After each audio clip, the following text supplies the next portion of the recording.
Welcome to Penrose Learning, where we make understanding easy. You start by getting the QR image into Ibispaint X quickly. Open the app, create a canvas matching the QR image size, and import the QR PNG or JPG as a new layer. Make sure the code is square and high contrast so it scans reliably.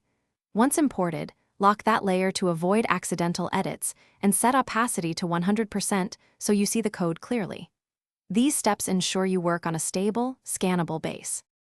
Now isolate and convert the QR into a single clean layer you can use. Use the selection tool to crop exactly to the QR edges, then rasterize or merge layers so the code becomes one object. If the QR has colors, convert it to black and white or increase contrast. Scanners prefer high contrast.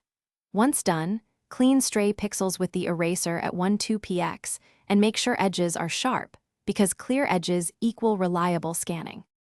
Finish by exporting and verifying the QR code outside Ibispaint X. Export as a PNG for lossless quality. Set transparency or a solid white background depending on use. Then test the file with several scanner apps and a phone camera to confirm it scans from typical distances. If a scan fails, go back. Increase the QR size, boost contrast, or remove noise, then re-export. One key troubleshooting tip: if scanning still fails, print or display the code larger. Many failures are size-related. Thanks for watching. If this was helpful, leave a like and consider subscribing. See you next time.